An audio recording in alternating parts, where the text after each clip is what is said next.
વડોદરામાં મહાનગરપાલિકાના અધિકારીઓની ગંભીર બેદરકારી સામે આવી છે। વડોદરાથી આ સમાચાર મળી રહ્યા છે। મહાનગરપાલિકાના અધિકારીઓની ગંભીર બેદરકારી સામે આવી છે।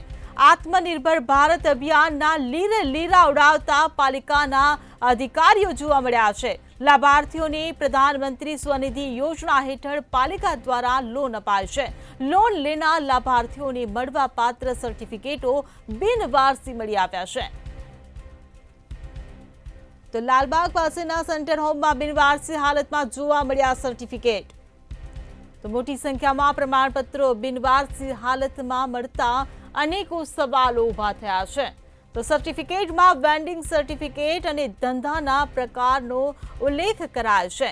પ્રમાણપત્ર વિતરણની કામગીરી કરવામાં સરકારી બાબુઓની આળસ અહીં નજરે પડી રહી છે। તો લોન લેનાર લાભાર્થીઓને મળવાપાત્ર સર્ટિફિકેટો બિનવારસી મળ્યા છે। ત્યારે લાલબાગ પાસેના સેન્ટર હોમમાં બિનવારસી હાલતમાં આ સર્ટિફિકેટો જોવા મળ્યા છે।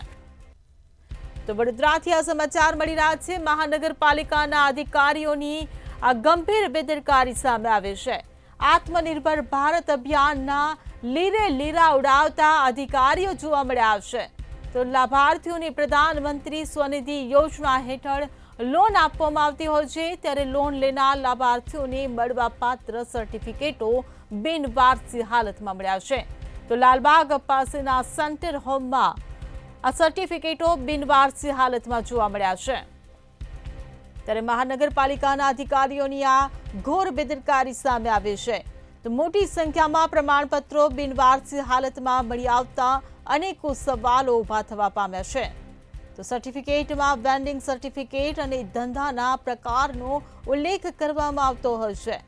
ત્યારે પ્રમાણપત્ર વિતરણની કામગીરી કરવામાં આ સરકારી બાબુઓની આળસ પણ નજરે પડી રહી છે।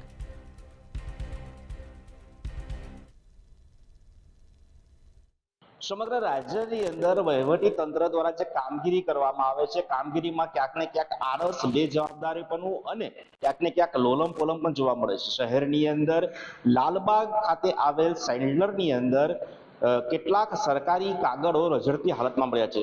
મહત્વનું છે કે પ્રધાનમંત્રી સ્વનિધિ સહાયના જે પ્રમાણપત્રો છે, પ્રમાણપત્રો આ શેલ્ટર હાઉસનું આજે ફેમિલી સિનિયર સિટીઝન દિવ્યાંગનો આજે એક રૂમ છે કે જ્યાં મોડી રાત્રે રસ્તે રઝળતા જે લોકો છે એ લોકો અહીંયા આરામ કરવા માટે આવતા હોય છે। પાલિકા માટે આજે રૂમ એમના માટે બનાવવામાં આવ્યો છે। રૂમની અંદર આ પ્રકારના પ્રધાનમંત્રી સ્વનિધિ યોજનાના સર્ટિફિકેટ્સ જે કહેવાય રઝળતી હાલતમાં મળી આવ્યા છે।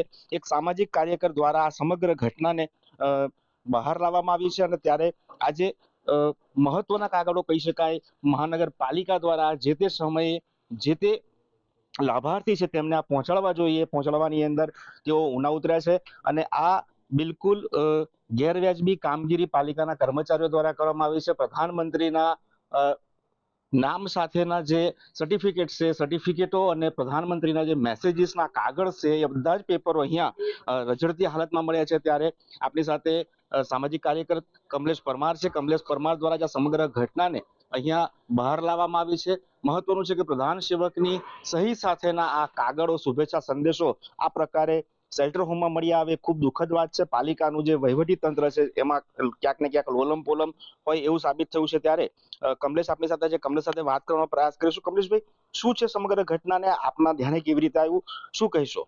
આજે હું સેન્ટર હોમની જે વિઝિટ કરવા માટે આવ્યો હતો ત્યારે જોવા મળ્યું કે જે પ્રધાનમંત્રી સ્વનિધિ યોજના હેઠળ જે લોકોને લોન આપવામાં આવી હતી, આ લોનના જે કહેવાય છે કે કાગળિયા જે સર્ટિફિકેટ છે, આ સર્ટિફિકેટ જે લોકોને જે લારી ધારકો હોય, સાથે સાથે જેને લોન લીધી હોય આ સ્વનિધિ યોજના હેઠળ, તેઓને આ સર્ટિફિકેટ આપવાના હોય છે। સાથે સાથે તેઓની લારીની બહાર જે કહેવાય છે કે આ રીતના જે પોસ્ટરો લગાવવાના હોય છે, પરંતુ આ પોસ્ટરો ઘણા વખતોથી જે ધૂળ ખાતી હાલતમાં નજરે જોવા મળ્યા। ત્યારે આજરોજ આપણા મીડિયાના માધ્યમથી હું અપીલ કરું છું કે જે આ કામચોર અધિકારીઓ છે, કામચોર કર્મચારીઓ છે, આ જે લોકોએ જે કામગીરી કરવાની હતી એ કામગીરી નથી કરી, એટલે ખાસ ને ખાસ લાગી રહ્યું છે કે આ લોલમલોલ કામગીરી કરી છે, જેથી પ્રધાનમંત્રી સાહેબ શ્રી આ લોકોને તાત્કાલિક ધોરણે સૂચના આપે તેવી અમારી માંગ છે। કમલેશ, એક તરફ શહેરની અંદર દબાણ શાખા દ્વારા વિવિધ દબાણો હટાવવાની કામગીરી પણ થઈ છે, મહત્તમ દબાણ કામગીરી દરમિયાન સૌથી વધારે નુકસાન ક્યાંક ને ક્યાંક લારી ધારકો કે જે દરરોજ કમાઈને દરરોજ ખાય છે તેવા લોકો છે. હું માનું છું ત્યાં સુધીને આ સર્ટિફિકેટોના આધારે એવું પુરવાર થાય છે કે ભાઈ આ લોકોએ લોન લીધી છે ને એ લોકો રોજગારી નિયત સ્થળે મેળવી શકે. શું નથી લાગતું આ પ્રકારની કામગીરીને કારણે જે લારી ધારકો છે એ લોકોને ભોગવવાનું આવી રહ્યું છે? ચોક્કસથી વડોદરા શહેરની અંદર સ્ટ્રીટ વેન્ડર પોલિસી પણ નથી લાગી, તેથી કરીને વડોદરા શહેરની અંદર અવારનવાર ગરીબ અને મધ્યમ વર્ગના લોકો જે લારી ધારકો છે તેમની લારીઓ અવારનવાર ઉપાડી દેવામાં આવે છે.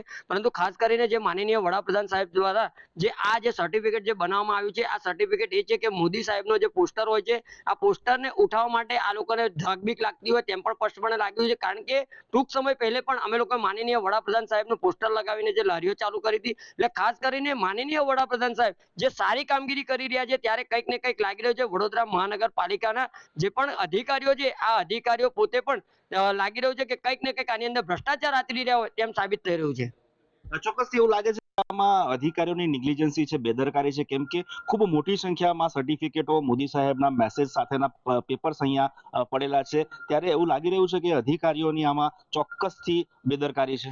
ચોક્કસથી આ જે સર્ટિફિકેટ છે, આ સર્ટિફિકેટ જે તે લારી ધારકો હોય છે, સાથે સાથે જે તે સ્વનિધિની યોજના હેઠળ જે લોન લીધેલી હોય છે તેઓને આપવાની જરૂર હતી અને આ આપવા માટે પણ સૂચના આપી હશે. પરંતુ લાગી રહ્યું છે કે કંઈક ને કંઈક અધિકારીઓની બેદરકારી એ રીતની છે કે આ સર્ટિફિકેટ હાલમાં કચરાના ઢગલા રૂપ જે પડી રહ્યા છે. એટલે ખાસ કરીને જ્યારે સેન્ટર હોમની અંદર જે ગરીબ અને મધ્યમ વર્ગના લોકોને રહેવા માટેની સવલતો સુવિધાઓ છે, એના કારણે આજે આ તાત્કાલિક ધોરણે દૂર કરવામાં આવે તેવી અમારી માંગ છે. ચોક્કસથી આપ જોયું એ પ્રમાણે સરકારી જે પેપર છે, આ સર્ટિફિકેટ સાથે સાથે વડાપ્રધાનના મેસેજ સાથેના પત્રો પણ અહીંયા પડેલા છે. પરંતુ પાલિકાના જે લોકો છે, જે અધિકારીઓ છે, તેઓની બેદરકારી સ્પષ્ટ દેખાય છે અને તેના જ કારણે જે લારી ધારકો છે તેમને દબાણ શાખાની રોષનું કારણ પણ બનવું પડે છે. કેમેરા પર્સન કેતન સિંધે સાથે તુષાર પટેલ, મંતવ્ય ન્યૂઝ, વડોદરા.